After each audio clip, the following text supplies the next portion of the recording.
शंकर में हाँ क्या डिफरेंस है? हाँ शिव शंकर भोलेनाथ शिव हम बोलते हाँ। रहते हैं एक्चुअली। आम जनमानस में, हाँ आम मन में तो ये एक ही है। शिव बोलो कि शंकर बोलो कि हाँ। भोलेनाथ बोलो कि कैलाशपति बोलो, सहस्त्रों नाम हैं, उनको आप एक ही कह देते हैं। पर अध्यात्म की दुनिया में बाकी Difference है। सारे नाम सिर्फ नाम हैं और शिव सत्य है।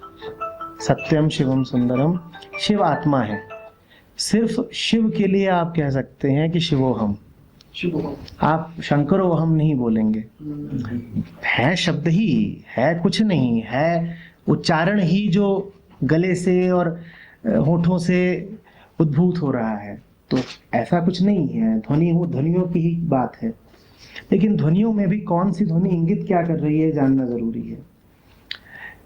शिव कोई चरित्र नहीं है, शंकर का चरित्र होता है।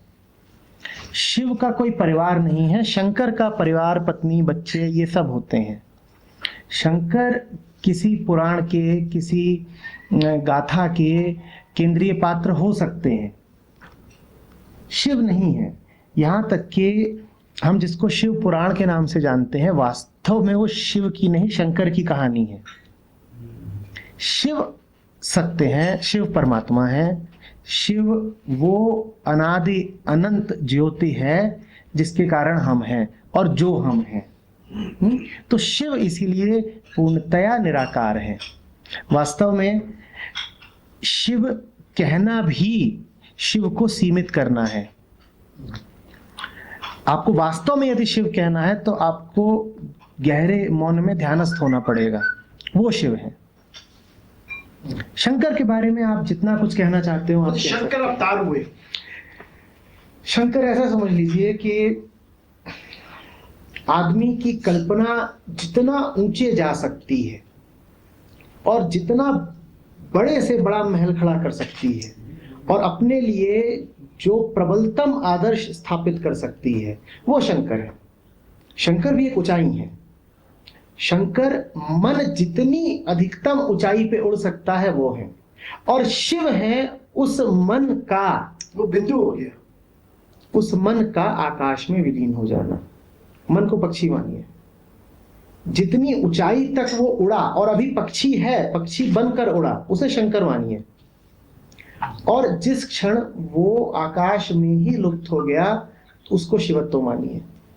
तो शिव क्या है? वो खुला आकाश है। शंकर क्या है? वो उस पक्षी की आकृति है, ऊंची से ऊंची उड़ान है, ऊंची से ऊंची उड़ान है। इससे ऊपर अब वो कुछ सोच ही नहीं सकता। तो विचार का उच्चतम बिंदु हुए शंकर और निर्विचार हुए शिव। मैंने कहीं पढ़ा था कि जो ये जीव जंतु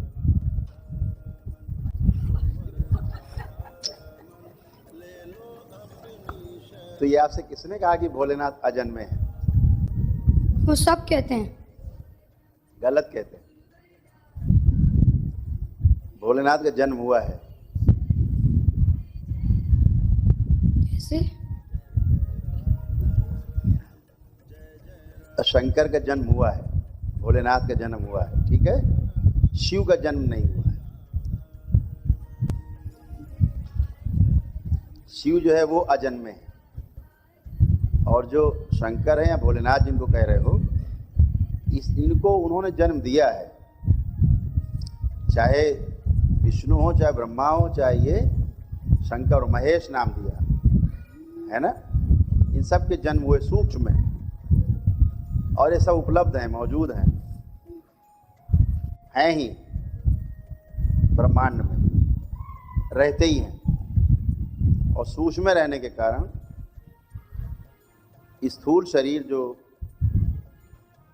उनकी पात्रता रखते हैं, तो ऐसे ही स्थूल शरीरों में भी इसी ब्रह्मांड में निवास भी करते हैं और अपना कार्य भी करते हैं। समझ गए? हैं ही, ठीक है। तो जो शिव, तो वो किसका यादगार है?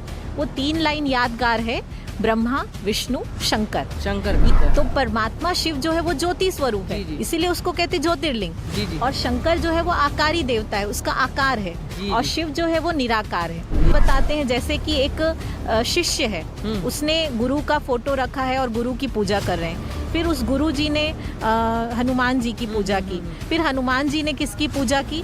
राम जी की। फिर राम जी ने किसकी पूजा की? शिव जी की। तो वास्तव में सर्वोच्च निराकार परमात्मा शिव है। और हम तो संगवारी बहुत बढ़िया एक ठन और झांकी हमारा देखे मिला थे, जेमें शिव जी और शंकर जी, शिव और शंकर में जो डिफरेंस रहते बहुत जन मतलब डिफरेंस पता नहीं रहा है, तो डिफरेंस ला बताया बार हमारे दीदी उपस्थित हो। जय जोहार दीदी, पहले होकर बाद में फिर आप बताओ। जी, जैसे आप यहाँ देख रहे हैं शंकर जी निरंतर ध्यान करते हुए, तो आप यदि शंकर जी परमात्मा है, भगवान है, तो क्या उनको किसी का निरंतर ध्यान करने की जरूरत पड़ेगी? तो जरूर उनसे भी ऊंचा कोई है जिसका वो निरंतर ध्यान कर रहे हैं। और आप हमेशा देखेंगे शंकर जी के आगे शिवलिंग दिखाते हैं, है ना? तो वास्तव में शंकर जी भी निरंतर किसका ध्यान कर रहे हैं? भगवान शिव का। तो परमात्मा शिव जो है वो ज्योति स्वरूप है, इसीलिए उसको कहते ज्योतिर्लिंग। और शंकर जो है वो आकारी देवता है, उसका आकार है। और शिव जो है वो निराकार है। शंकर जो है वो विनाशकारी है, शिव जो है वो कल्याणकारी है। शंकर जो है वो रचना है, शिव रचयिता है। आपने सुना होगा ब्रह्मा विष्णु और महेश के रचयिता परमात्मा शिव है। और आप देखेंगे कि शिवलिंग में 3 लाइन होता है और बीच में ज्योति होती है। तो वो किसका यादगार है? वो 3 लाइन यादगार है, ब्रह्मा विष्णु शंकर। ये 3 लाइन, क्योंकि ये तीनों के रचयिता हैं और इस सृष्टि का कार्य कराते हैं। और बीच में जो बिंदु है वो भगवान शिव का यादगार है, जो कि ज्योति स्वरूप है। उनके सामने जो शिवलिंग रखा हुआ है, वास्तव में यही बताया गया है कि शंकर से भी ऊंचा शिव है।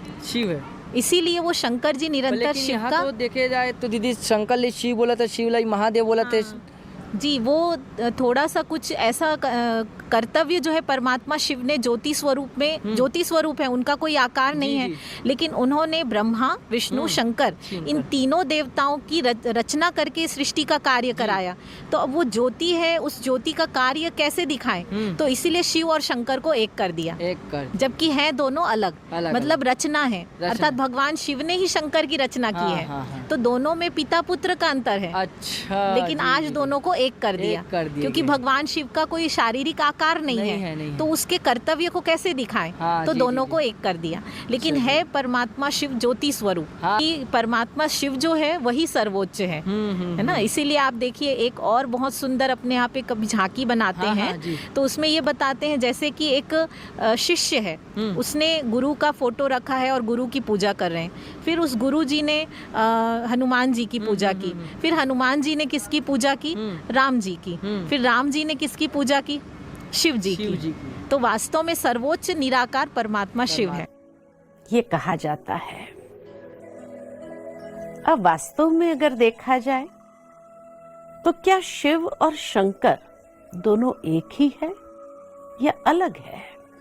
शिव को हमेशा निराकार ज्योतिर्लिंगम के रूप में दर्शाया गया है और उसी की प्रतिमा रख करके मनुष्य पूजा करते हैं। परंतु शंकर को एक आकृति या देवता के रूप में दर्शाया है। तो वास्तविकता अगर देखा जाए तो एक है निराकार ज्योतिर्लिंगम का स्वरूप और एक है आकारी देवता का स्वरूप। फिर जब दोनों का नाम अलग है, स्वरूप में भिन्नता है, साथ ही साथ कर्तव्य में भी भिन्नता देखने को प्राप्त होती है। शिव को कहा जाता है सदा कल्याणकारी और इसीलिए सत्यम शिवम सुंदरम कहते हैं कि जो अनादि सत्य है, शिवम अर्थात जो कल्याणकारी है, और सुंदरम अर्थात जो अति आकर्षणमय मूर्त है।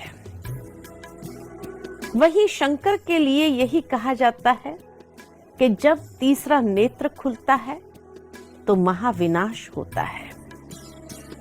तो एक है कल्याण करने वाला और एक है विनाश करने वाला। तो कर्तव्य भी अलग है। साथ ही साथ जब मनुष्य मंत्र जाप करते हैं तो ओम नमः शिवाय का जाप करते हैं, और शंकर के लिए ये नहीं कहेंगे ओम नमः शंकराय, ओम नमः शिवाय जरूर कहेंगे, ओम नमः शंकराय नहीं कहेंगे।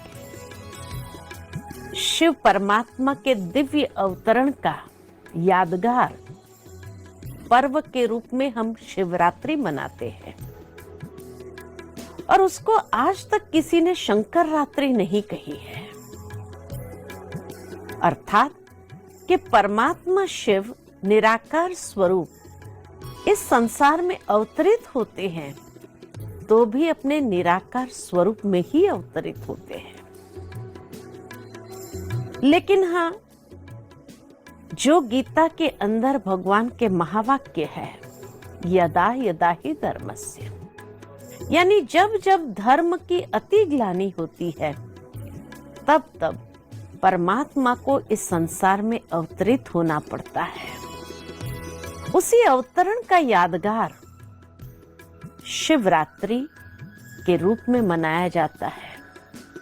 और ये शिवरात्रि भी कोई 24 घंटे वाले दिन और रात की बात नहीं है, परंतु जब संसार के अंदर अज्ञानता की घोर अंधियारी रात छा जाती है, अर्थात जिसको दूसरे शब्द में कहा ब्रह्मा का दिन और ब्रह्मा की रात्रि।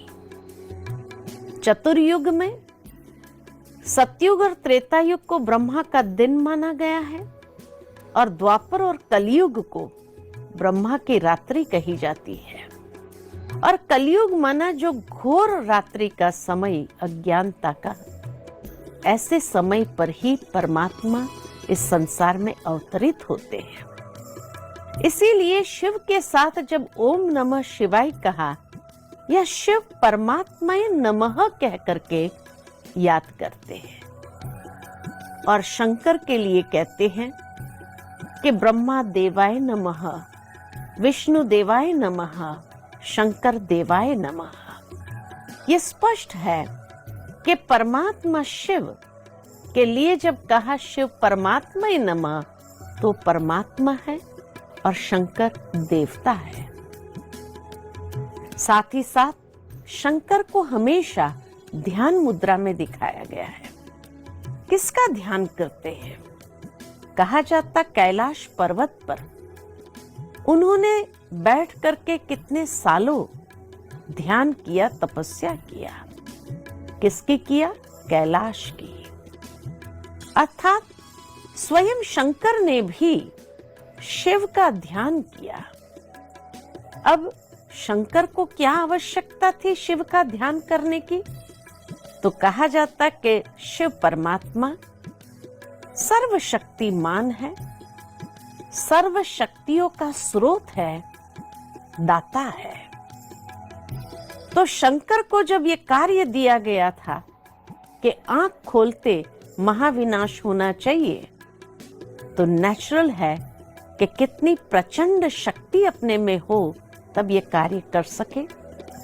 इसीलिए उन्होंने कई सालों तक शिव का ध्यान करके उस सर्वशक्तिमान से वो शक्ति को प्राप्त किया जिससे आंख खोलते ही महाविनाश कर सके।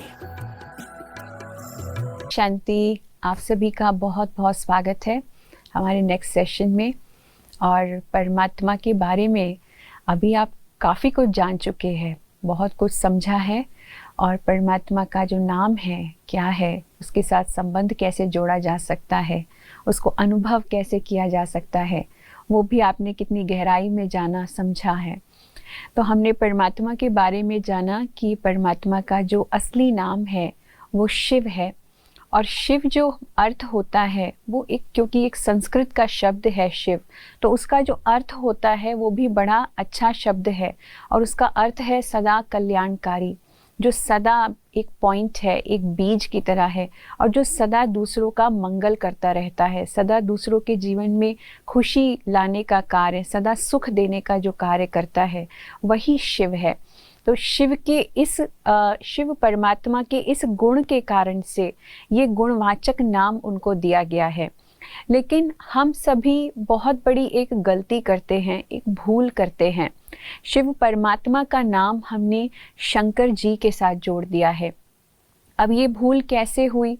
तो जब प्राचीन समय में हमने, बहुत पुराने समय में जब शिव परमात्मा के मंदिरों को बनाया, शिव परमात्मा को याद किया, उस समय की आत्माओं में, उस समय सभी मनुष्यों में ये स्मृति थी कि अगर भगवान कोई है तो वो ज्योति का स्वरूप हो सकता है, प्रकाश का रूप ही हो सकता है।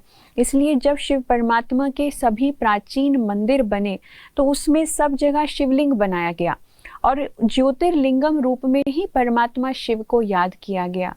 तो जब साधु सन्यासी लोग शिव परमात्मा की स्मृति लोगों को दिलाते थे तो वो कहते थे शिव का संग कर, शिव संग कर, शिव संग कर। और ये कहते कहते ये शिव शंकर के साथ हमने उसको जोड़ दिया।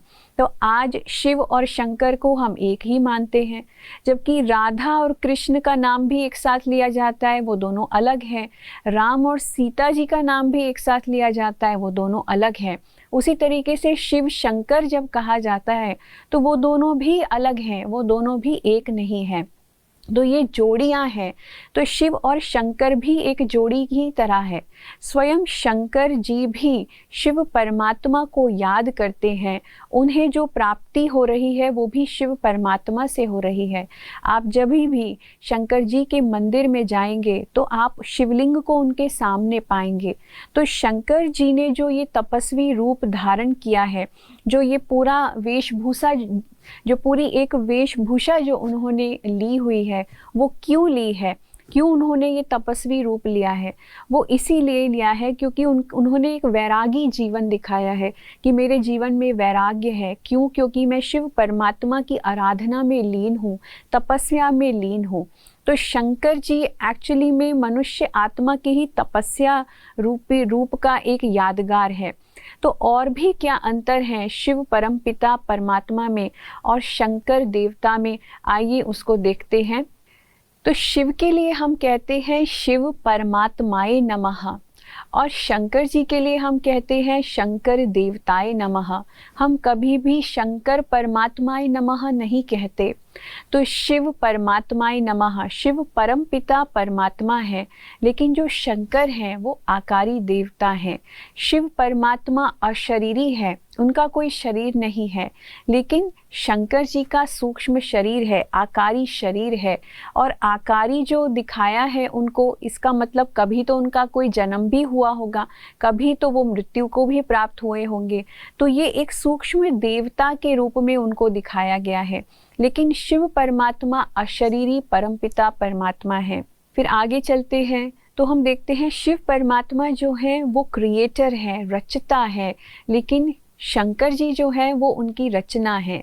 तो दोनों में ये भी एक बहुत बड़ा अंतर है। फिर हम आगे देखें, शिव परमात्मा जो है वो सदा कल्याणकारी है। हम उनको सत्यम शिवम सुंदरम कहते हैं। हम कभी भी सत्यम शंकरम सुंदरम नहीं कहते। तो जहाँ जहाँ शिव यूज़ होता है शब्द, वहाँ कहीं भी शंकर शब्द से हम उसको रिप्लेस नहीं करते। तो शिव परमात्मा सदा सबका भला करने वाले, सदा मंगलकारी परमात्मा है। लेकिन शंकर जी का नाम तो सिर्फ विनाश के साथ ही लिया जाता है, तो उनको विनाशकारी देवता बताया गया है। उसी के साथ शिव परमात्मा योगेश्वर हैं। वो हैं जो हमको योग करने की शिक्षा देते हैं, उनके साथ हमें योग लगाना है। लेकिन जो शंकर जी हैं उनको तो योगी दिखाया है, वो खुद योग में लीन है, वो खुद शिव परमात्मा को याद कर रहे हैं। उसी तरीके से शिव परमात्मा परम धाम निवासी हैं। उनका जो निवास स्थान है वो इन 5 तत्वों के भी पार परम धाम, जिसको हम निर्वाण धाम भी कहते हैं, जिसको हम ब्रह्मलोक भी कहते हैं। इसलिए शिव परमात्मा को ही पार ब्रह्म परमेश्वर कहा जाता है। लेकिन जब शंकर की बात आती है तो शंकर जी तो सूक्ष्म वतन निवासी देवता हैं। फिर आगे बढ़ते हैं और हम देखते हैं कि जब हम शिव परमात्मा के मंदिर में जाते हैं जहाँ शिवलिंग होता है, तो नित्य हम बहुत सारी चीज़ें शिव परमात्मा के ऊपर अर्पित करते हैं। शिवलिंग के ऊपर हम बहुत सारी चीज़ें चढ़ाते हैं। कौन कौन सी चीज़ें चढ़ाते हैं हम शिवलिंग के ऊपर? जैसे हम दूध चढ़ाते हैं, पानी चढ़ाते हैं, और उस पानी की ही एक यादगार है कि हमने एक बहुत बड़ा एक वेसल जो है पानी से भर के हम शिव परमात्मा के ऊपर लगा के रखते हैं, जिसमें से बूंद बूंद जल जो है परमात्मा शिव के ऊपर, शिवलिंग के ऊपर गिरता रहता है। फिर हम बेलपत्र चढ़ाते हैं, उसके बाद आक के फूल भी चढ़ाते हैं, भांग चढ़ाते हैं, धतूरा चढ़ाते हैं। तो इतनी सारी चीज़ें हम शिवलिंग के ऊपर चढ़ाते हैं। क्या हम इनका आध्यात्मिक रहस्य जानते हैं? कितने वर्षों से हम शिवलिंग के ऊपर ये सारी चीज़ें चढ़ाते आ रहे हैं? क्या अर्थ है इनका? आइए एक एक करके जानते हैं। तो जब हम शिव परमात्मा पर दूध चढ़ाते हैं, तो दूध का अर्थ क्या है? दूध जो है सफ़ेद होता है, दूध जो है पवित्र होता है। तो दूध का अर्थ है पवित्रता, दूध का अर्थ है अपने चरित्र को साफ और स्वच्छ बनाना। तो अपने चरित्र को इतना क्लीन रखना, जो सफ़ेद रंग जो उसमें दिखाया है वो किसी चीज़ का प्रतीक है। हमको अपने चरित्र को ऐसा साफ और स्वच्छ बनाना है, ऐसा क्लीन बनाना है, अपने चरित्र का निर्माण करना है, अपने अंदर शुद्धता को भरना है। तो वो शुद्धता हमें ये शिक्षा सिर्फ शिव परमात्मा ही देते हैं कि हे मानव, तुम अपने जीवन को अपने चरित्र को ऐसा साफ, ऐसा स्वच्छ बनाओ, ऐसा पावन बनाओ, शुद्ध बनो।